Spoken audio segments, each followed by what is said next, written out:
네, 같이 한번 합독할까요? 시작. 하나님이 이르시되 땅은 생물을 그 종류들에 대해 가축과 기는 것과 땅의 짐승을 종류들 내라 하시니 그대로 되니라. 하나님이 땅의 짐승을 그 종류대로 가축을 그 종류대로 땅에 기는 모든 것을 그 종류대로 만드시니 하나님 보시기에 좋았더라. 하나님이 이르시되 우리 형상을 따라 우리의 모양대로 우리가 사람을 만들고 그들로 바다의 물고기와 하늘의 새와 가축과 온 땅과 땅에 기는 모든 것을 다스리게 하자 하시고 하나님이 자기 형상 곧 하나님의 형상대로 사람을 창조하시되 남자와 여자를 창조하시고 하나님이 그들에게 복을 주시며 하나님이 그들에게 이르시되 생육하고 번성하여 땅에 충만하라. 땅을 정복하라. 바다의 물고기와 하늘의 새와 땅에 움직이는 모든 생물을 다스리라 하시니라. 하나님이 이르시되 내가 온 지면에 씨 맺는 모든 채소와 씨 가진 열매 맺는 모든 나무를 너에게 주노니 너의 먹을 거리가 되리라. 또 땅의 모든 짐승과 하늘의 모든 새와 생명이 있어 땅에 기는 모든 것에게는 내가 모든 푸른 풀을 먹을 거리로 주노라 하시니 그대로 되니라. 하나님이 이르시되 그 모든 것을 보시니 보시기에 심히 좋았더라. 저녁이 되고 아침이 되니 이는 여섯째 날이니라. 아멘. 지금 아마 몇 번째에 거쳐서 사람이 존재하는 이유, 하나님 우리를 지으신 목적, 아마 이쪽에 좀 초점을 모으고 말씀을 좀 나누고 있습니다. 우리가 가끔 이제 이런 얘기하죠. 하나님께 영광을 돌리자. 얘기 많이 하죠, 여러분. 여러분 그 얘기가 뭐 같아요? 하나님께 영광을 돌린다는 게 뭘까요? 또 좀 반대로 해볼까요? 우리가 정말 하나님께 영광을 돌릴 수 있을까요?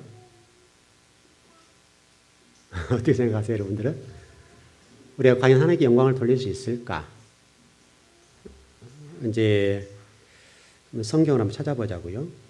이사야서 47장 7절입니다. 이사야 43장 7절입니다.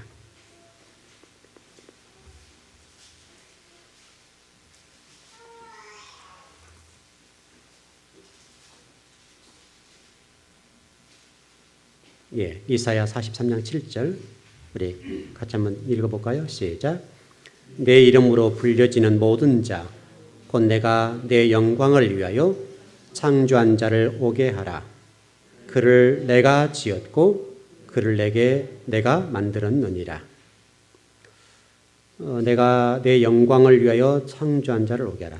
다시 설명하면 저와 여러분들을 하나님의 뭐를 위하셨다고요?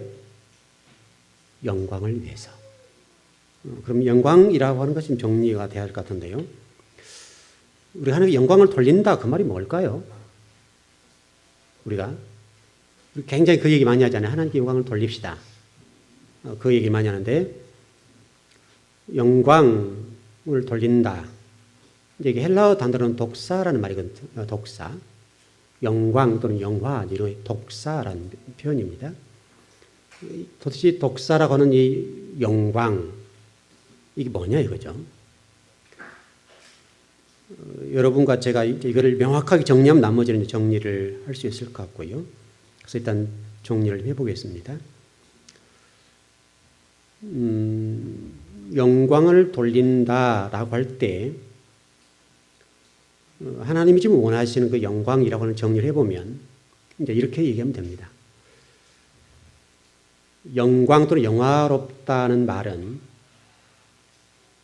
우리 인간으로부터 출발해서 위로 올라가는 것이 아니라 하나님이 비춰진 빛, 하나님께서 우리 비춰주시는 그 빛, 은혜의 빛이라고 할 수도 있겠고요. 다시 설명하면 우리가 인간적인 어떤 빛 얘기하는 것이 아니라요. 하나님 그 자체가 영광이시죠. 하나님이 그 존재가 영광이시란 말이죠. 그 존재 자체가 영광이신 그분을 내가 본받아서 그 하나님의 자녀됨을 다시 설명하면 하나님의 영광을 이렇게 받아서 내가 반사해 주는 것. 내가 뭔가를 이렇게 해서 영광이 된다는 말이 아니라 하나님의 존재하신 그 자체가 영광이신데 그분이 나에게 비춰진 그 모습 그대로 내가 세상 속에 있던 사람들에게 그 예수 그리스도를 하나님을 보여주는 것, 그게 광채 또는 영광 이 말이에요.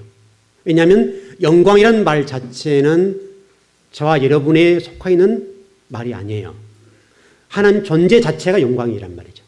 여러분과 제가 영광을 돌린다 해서 하나님 영광을 받거나 하나님 사랑합니다 한다 해서 하나님 사랑이 되는 대상이 아니라고요. 하나님 그 존재 자체가 영광이고 하나님 그 존재 자체가 사랑이기 때문에 존재 자체가 영광이신 그분에게 하나님 영광 받으세요 한다고 영광이 되는 것은 아니라 이거죠. 정리되시죠?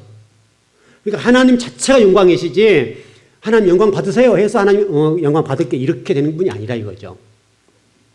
그럼 영광을 어떻게 돌릴 것이냐라고 했을 때 그것을 사도 바울은 이렇게 얘기를 했어요. 해와 달과 별에 비유해서 우리 고린도전서 5장에 나와 있는 15장에 나와 있는데 해와 달과 별에 비추어서 빛이 있죠. 그 빛처럼 내가 예수 그리스도를 믿고 내가 그 예수 그리스도를 믿은 그것을 통해서 해와 달과 별이 빛이 나는 것처럼 비춰주는 것.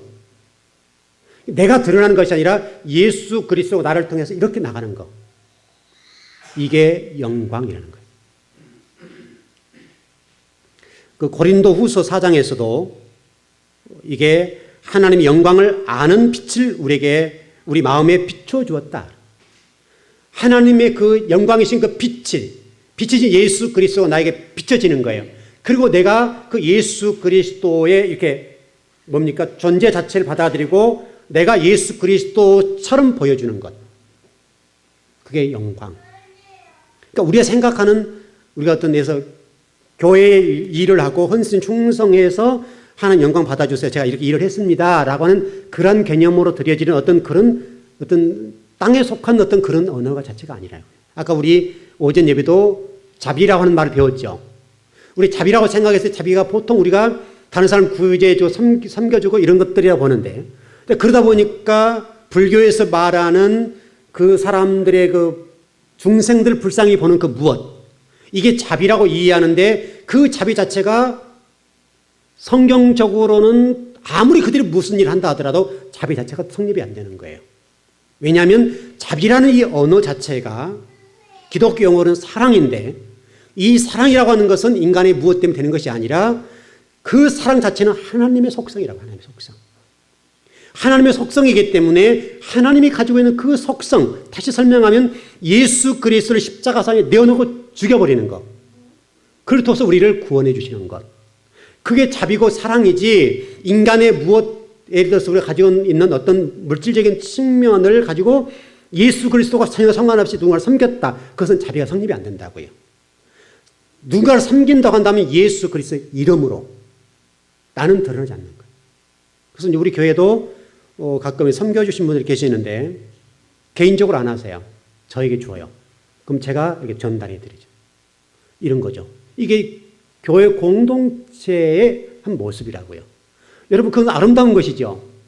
누군가의 어려움을 보고 나도 힘들지만은 예수 그리스도의 어떤 구속의 은혜를 받았기 때문에 은혜 받은 자로 갚을 길 없어서 나에게 주어진 그 물질을 가지고 주님의 사랑을 전합니다. 그럼 내가 드러나는 것이 아니라 누가 드러나는 거예요? 예수 그리스도. 나는 자비나 사랑을 할 수 있는 그 정도의 성품이나 인격을 가지고 있지 않다고요. 그 안에 예수 그리스도. 영광이라는 말 자체도 우리가 예를 들어서 주님 제가 영광 돌릴게요. 한다고 해서 하나님께 영광을 받으시기를 그렇게 되지 않는다고요. 왜냐하면 영광이라고 하는 건 우리가 영광을 안 돌려도 하나님 자체가 영광이라니까요. 우리가 이게 착각하면 안 돼요. 내가 좀 무엇을 해서 올렸을 때 하나님께 영광을 받으시겠다 이렇게 생각하는 자체가 세상적이라고요. 하나님의 존재 자체가 영광이세요. 영광스러운 그 모습으로 존재하세요. 지금도. 다만 우리가 있던 영광을 돌린다는 측면으로 정리를 해보게 되면 그 존재 자체가 영광이신데 그 존재 자체이신 영광이신 그 하나님이 나에게 이렇게 비춰지고 그분이 나에게 주신 어떤 지으신 목적 나를 이 땅에 보내주신 그 존재의 목적을 이해하고 깨닫고 십자가의 은혜를 깨달았기 때문에 이제 내 생명을 드려도 전혀 아깝지 않다. 그래서 다시 예수 그리스도의 삶이 내 삶 속에 통해서 이게 드러나야 주는 거예요. 그게 영광이 된다는 거죠. 정확히 정리됐죠?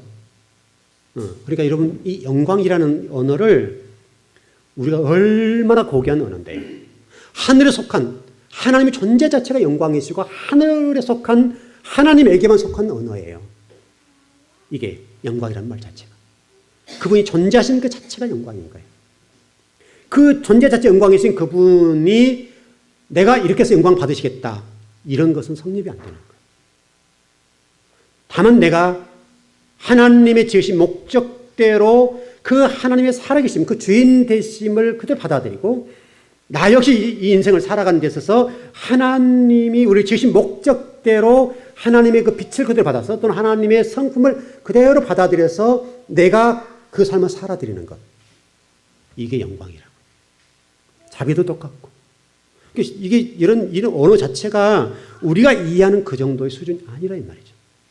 그래서 여러분, 우리 장로교에서 웨스트민스터 소요리 문답 제1번 아시죠? 사람이 제일 되는 목적이 무엇입니까? 했을 때 답이 뭐라고 됐냐면, 사람의 제일 되는 목적은 하나님을 영화롭게 하는 것과 영원토록 그를 즐거워하는 것입니다. 이게 사람이 제일 되는 목적에 웨스트민스터 소요리 문답 1번이라고. 1번.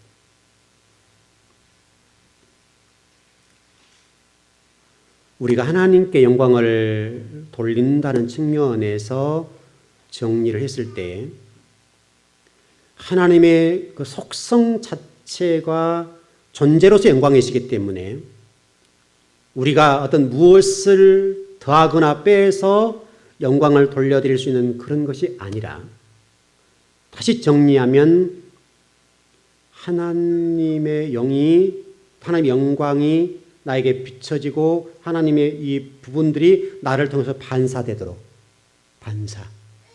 이것이 또는 확대되도록, 우리 그런 말씀하셨죠. 주님께서 너희들은 나보다 더 큰 일을 할 수 있어. 우리 요한복음 말씀이 나와 있는데 너희들은 나보다 훨씬 큰 일을 할 수 있어. 그 말씀했죠.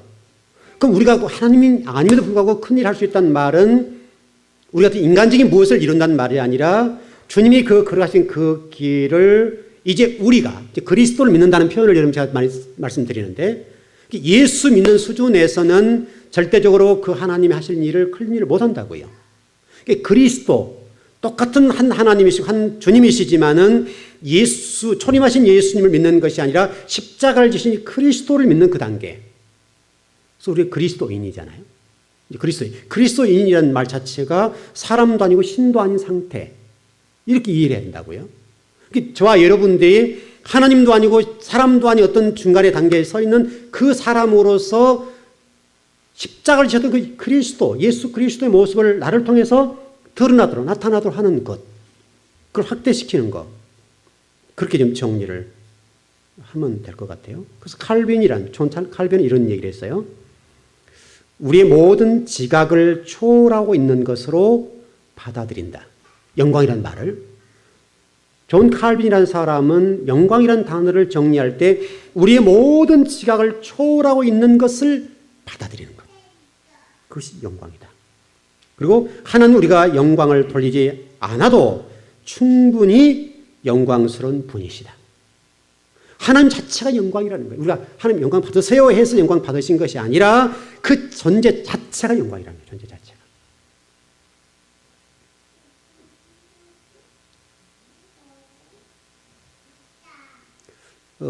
로마서 11장 36절에 보니까요, 영화롭게 한다, 이 말이 정리가 되어 있는데 이렇게 되어 있습니다. 이는 만물이 주에게서 나오고 주로 말미암고 주에게로 돌아갑니다. 영광이 그에게 세세 있을지로다. 아멘. 이게 무슨 말이에요? 로마서 12장 36절의 말씀을 해석해 드리자면, 이는 만물이 주에게서 나오고 주로 말미암고 주에게로 돌아갑니다. 영광이 그에게 세세 있을지로다. 아멘. 이 말은 무슨 얘기냐면, 하나님의 주권, 하나님의 주권과 선택의 문제를 설명하는 거예요. 하나님께서 저와 여러분들을 주권, 판권적으로 쉽게 설명하면 이런 것이죠. 드러난 어떤 것을 좀 설명을 드려보면, 제가 여러분 요즘 근래 이런 성경을 많이 가르쳤어요. 하나님이 천재 창조 시에 모든 피조 세계를 만드셨다. 그 모든 피조 세계, 땅과 하늘과 바다에 있는 모든 피조 세계를 만드셨는데, 그 모든 피조의 세계들은 지금까지 수천 년 동안 단 한 번도 하나님의 창조의 목적에서 어긋난 적이 없다. 다만 그 창조 목적에 어긋난 것은 유일하게 한 가지 있는데, 그게 사람이다.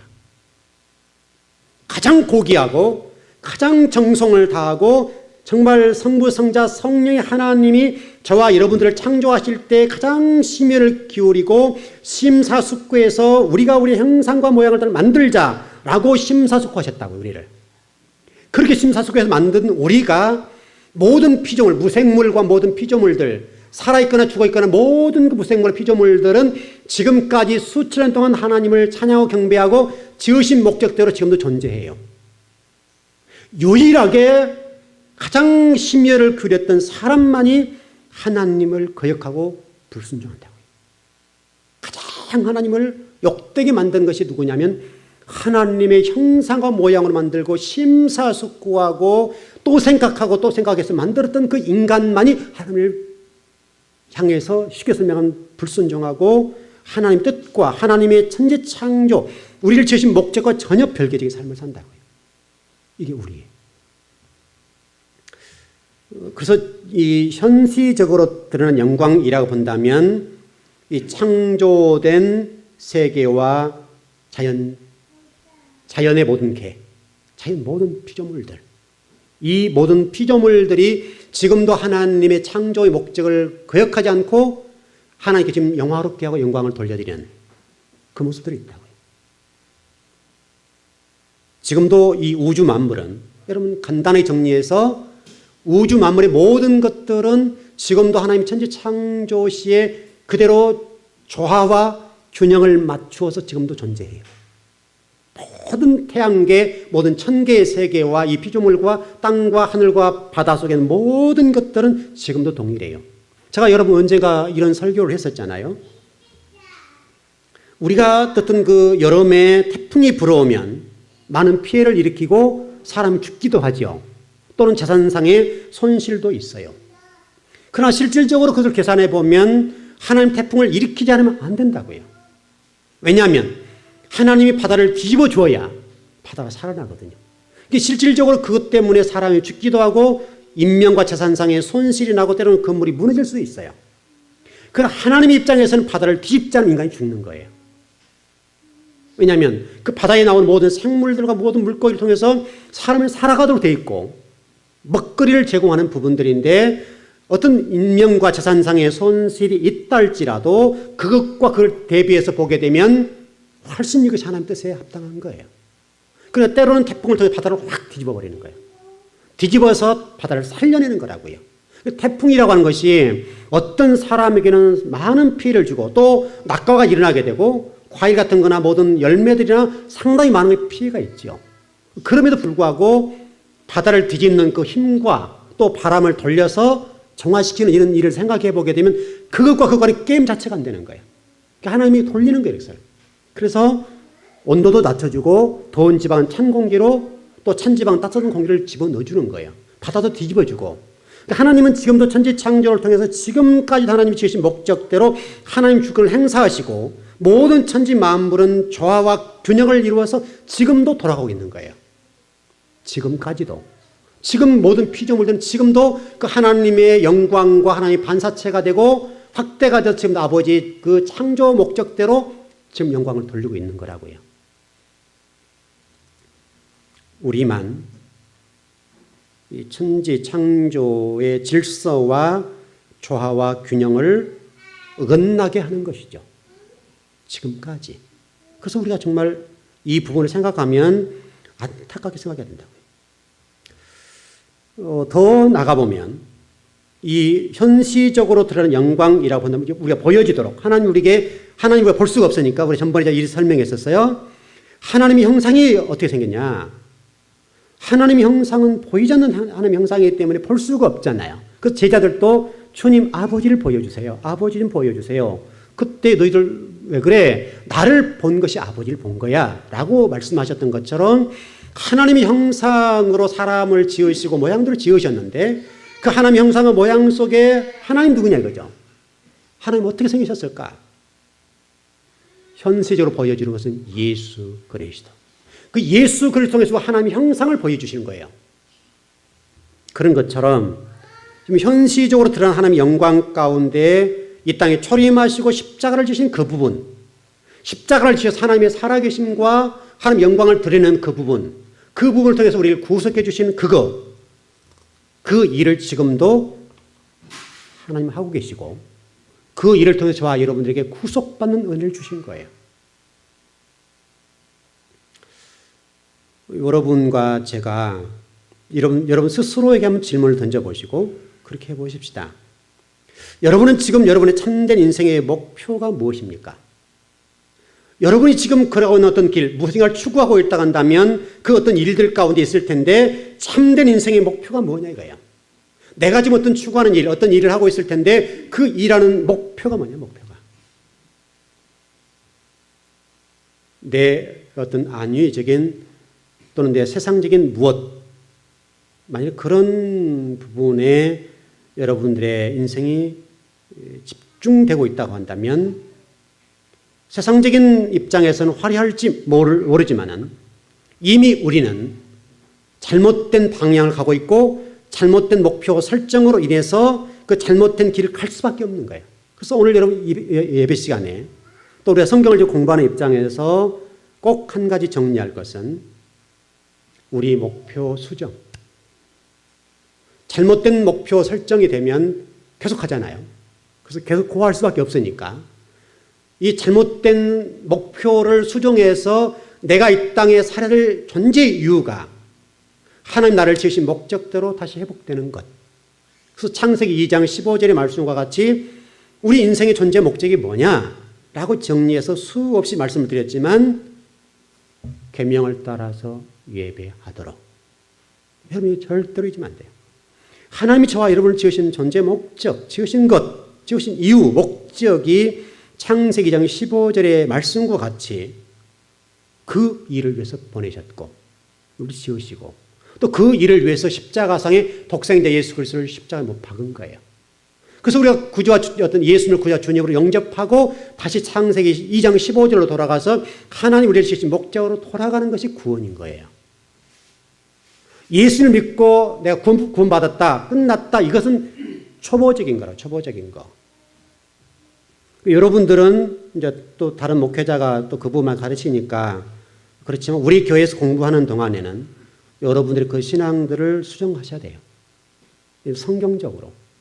성경에서 요구하는 것은 단순히 예수님이 나를 위해 죽으셨다, 너 구원받았다, 끝이 아니라고. 이보다 더 이기적인 기독교 어디 있어요? 만일에.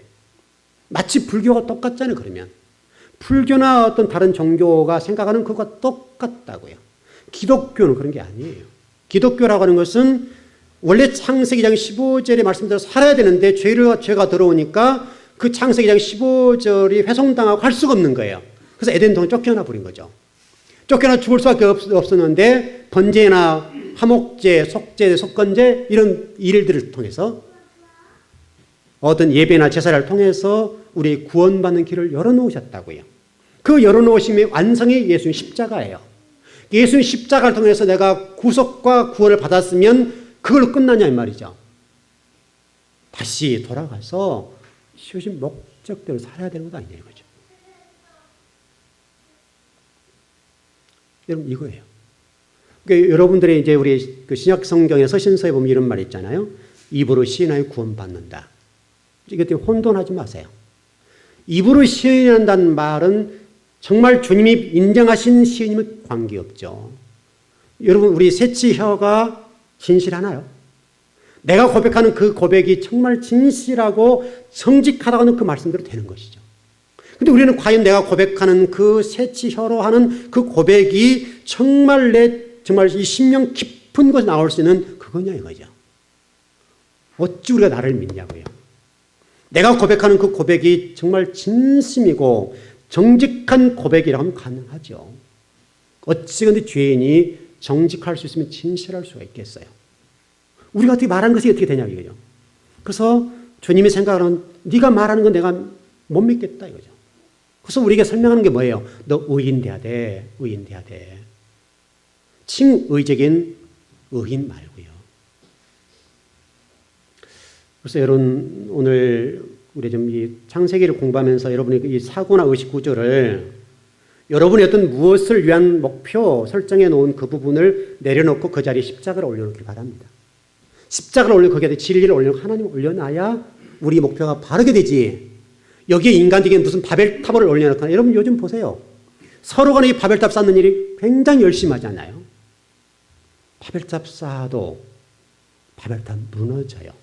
이 지구상에 존재하는 그 모든 나라와 사람들 가운데 어떤 사람도 수천 년, 수만 년 동안에 그 인간이 어떤 올려놓은 그 바벨탑을 이뤄놓거나 무너지지 않는 사람이 없다. 다 무너지는 거예요.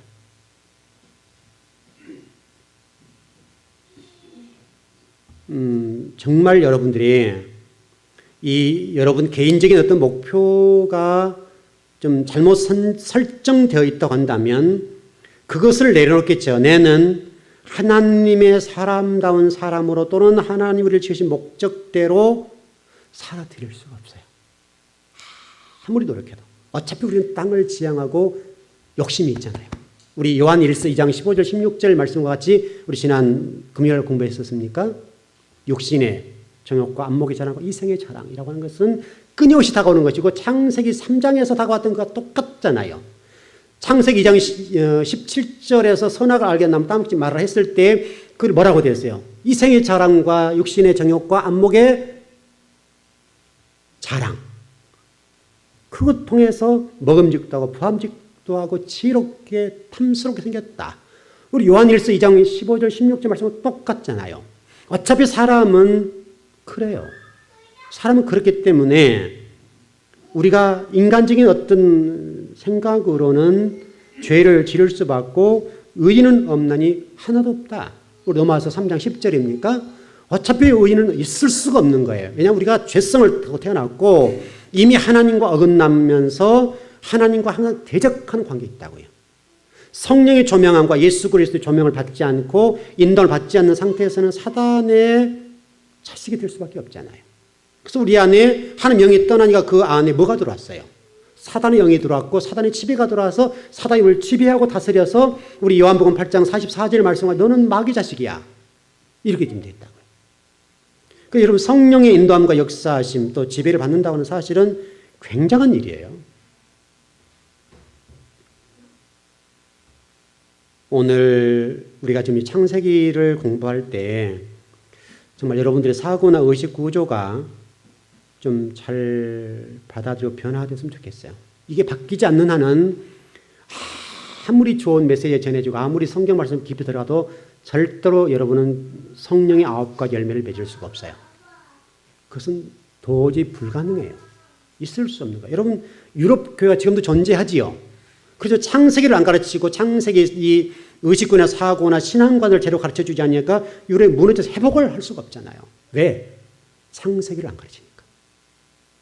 창세기 안에는 이 정말 신앙세계의 사고와 의식구조 어떤 신앙관과 살아야 할 것을 설명하는 것들이잖아요.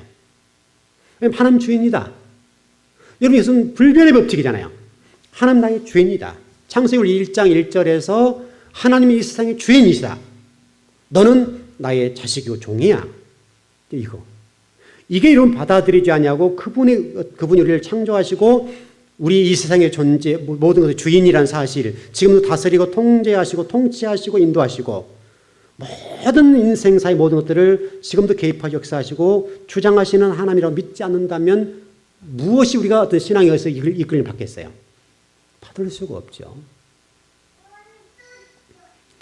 그래서 유럽교회가 회복되려고 한다면 저 개인적으로는 답은 하나밖에 없다고 봐요. 유럽교회의 회복은 창세기를 가르치면 돼요. 창세기 안 가르치는 한은 유럽교회 회복이 없어요. 유럽교회가 회복이 안 된 상태로 여러분 살아보시면 보잖아요. 여러분 정말 교회들이 무너지고 유럽 이 경제적인 문제를 얼마나 지금 어렵냐고요. 자기들이 뭐 별 일들 다 하고 나라 사이 힘을 합쳐서 해보겠다고 하는데도 불구하고 하나님이 물꼬를 털어버리면 안 되는 거죠. 하나님의 주권이 개입되고 하나님이 역사하시면 어찌 인간이 그 일을 할 수가 있겠어요. 하나님은 바람을 통해서 어떤 한 나라를 망하는 방법이 있잖아요. 우방을 통해서 그냥 떨어뜨리잖아요. 우리 그 구약성에 그런 말씀이 있죠. 우리 이스라엘을 축복해야 된다라는 공부를 했었던 말씀 가운데 이런 말씀 전한 적이 있잖아요. 앞으로 시대가 가면 가고 갈수록 종말이 다가오면 다가올수록 이스라엘의 회복운동이 일어날 것이다 했을 때에 또 반대에 급부에 있는 어떤 나라들이 이스라엘을 공격하게 될 것이고 또 앞으로 가다 보면 이제 사해라는 이 땅에 뭡니까? 그 바다에 저장되어 있는 온갖 에너지원들 이것들을 이제 탐하게 될 날이 올 것이고 그래서 많은 나라들과 이스라엘의 전투가 일어날 것이다. 이런 어떤 뉘앙스의 말씀이 있는데 그때 하나님 어떻게 하신다고 그랬어요? 하나님이 성경에 이런 말씀하셨죠. 내가 한 달란트 우박을 떨어서 그들을 멸할 거야. 한 달란트면 여러분요. 이게 떨어지는 순간 이 모든 것들이 끝나버리는 거죠. 우박만은 하나만 떨어져도 이 모든 것들이 다 어긋나잖아요. 근데 한 달란트면 여러분 엄청난 거란 말이죠. 그 엄청난 무게의 우박이 떨어지기 시작하면 여러분 이 건물이 남아나겠습니까? 남아날 수가 없죠. 그래서 실질적으로 지금 이런 그 통로라 합니까? 이스라엘 간의 통로들을 열어놨어요, 지금요. 현재 사람들이 열어놨다고요, 지금. 그 길, 이런 부분들을 다 열어놨어요. 열어놨는데, 열어놔도 수많은 연합군이 이스라엘 공격한다 할지라도 하나님이 그들을 공격하시면 게임 자체가 안 되죠. 여러분, 바벨론이나 아수르나 기타 모든 나라들이 이스라엘 공격할 때가 있었잖아요. 근데 여러분 보세요. 어떤 경우에 예루살렘을 이렇게 포위해서 먹을 것이 없어서 아이들을 삶아 먹을 정도로 힘들 때가 있었죠. 그럼에도 불구하고 그 한센병자를 동원해서 그들을 쫓아버리잖아요. 여러분 성경에 나와 있죠.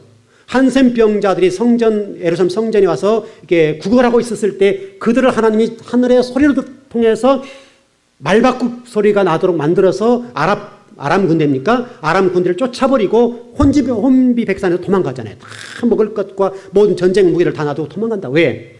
하나님이 그들의 걸어가는 이 걸음소리에 발톱소리가 나서 탁탁 해서 수많은 군대가 오는 것처럼 느끼게 만들어서 도망치게 만들잖아요. 하나님이 가능한 거죠. 지금도 동일해요. 여러분들이 또 하나님의 복을 구한다면 하나님 여러분 삶 속에서 발굽소리가 되어서 여러분을 도와주신 것처럼 여러분과 제가 하나님의 그 존재 자체의 영광이신 그분의 빛을 받아서 그분의 어떤 삶을 받아들이고 내가 그리스도인이 되어서 많은 사람을 하나님의 사람을 섬기는 그런 자리, 그 어떤 신앙적인 입장에 보면 제1순위적인 입장에서 하나님 섬기고 헌신할 때에 하나님 나에게 도와주신다고요. 그러면 끝나는 거죠. 그러니까 하나님이 자신이 있으니까 너 내일 염려하지 말어. 그렇게 말씀하시지 제가 여러분들에게 무엇을 드리겠습니까? 제가 여러분들이 그 말을 못하잖아요. 저는 여러분들 책임 못 져요. 왜냐하면 저는 능력의 한계가 있다고요. 아무리 제가 여러분을 도와드려도 다 못 도와드려요. 그래서 제가 여러분들에게 여러분 인생 책임져 줄게. 그 말 할 수 없잖아요. 그럼 여러분 또 믿지도 않을 거지만은 못하는 거예요, 그거는요.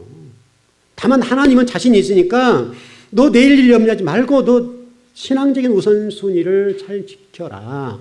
내가 도와줄게. 그러면 자신 있단 말이잖아요. 자신 있다. 자신이 있으니까 말씀한 거잖아요. 우리에게 세상 일에 관해서 너 내일 일 어떻게 살려고 이렇게 말씀하지 않았다고요. 왜? 그분은 창조주시고 이 세상을 다스리시고 운행하시고 통치하신 분이기 때문에 자신이 있는 거예요. 자신이 있어. 자신이 있으신 그분, 능력이 있으신 그분이 말씀하셨다면 할 수 있다고요. 저는 못해요. 어찌 제가 여러분의 인생을 책임져 주겠습니까? 저는 할 수 없다고. 다만 조금 가이드 역할, 조금 빨리 가는 길을 제시할 뿐이지 할 수가 없다고요. 그럼 하나님은 하실 수 있는 거예요. 그분은 자신이 있죠. 그분이 자신이 있으니까 여러분 내일 일 염려하지 말아라. 무엇을 먹을까 무엇을 마실까 무엇을 이루고 염려하지 말고 너는 주님이 걸어가신 길을 따라서 걸어. 그럼 네가 그러하지. 그럼 내가 책임져 줘. 그래서 너는 먼저 그의 나라와 그의 의를 구하라고 말씀하잖아요. 내일 일 염려하지 말고 너는 먼저 그의 나라와 그의 의를 구해봐. 그럼 내가 너 책임져 줄게. 그분이 주님 아니신가요? 우리가 그 주님을 믿는 거잖아요. 그 주님이 우리에게 말씀하셨으면 되는 거예요. 그러니까 여러분들이 정말 하나님 그분을 내가 반사체가 내가 드러내는 삶을 살게 되면 주님이 우리의 모든 것을 책임져 주겠다라고 말씀하셨다면 맞다고요. 내가 완전히 그분을 믿는데 그분이 나에게 모른다. 그런 하나님이 어디 있냐고요. 우리가 그분을 믿지 않고 좀 이렇게 뭐랄까요? 인간적인 방법과 어떤 신앙적인 방법 왔다 갔다 하고 이것이 옳으냐 저것이 옳으냐 한 것처럼 그렇게 되고 예루살렘 성전에 하나님의 성전과 바알과 아세라 성전이 공존했던 것처럼 하나님이 가서 기도하고 또 어떤 걸 취하고 바알과 아세라에 가서 또 기도를 해서 복을 취하고 물질을 추구하는 그런 삶 안에서는 하나님 역사가 일어나지 않는 거예요.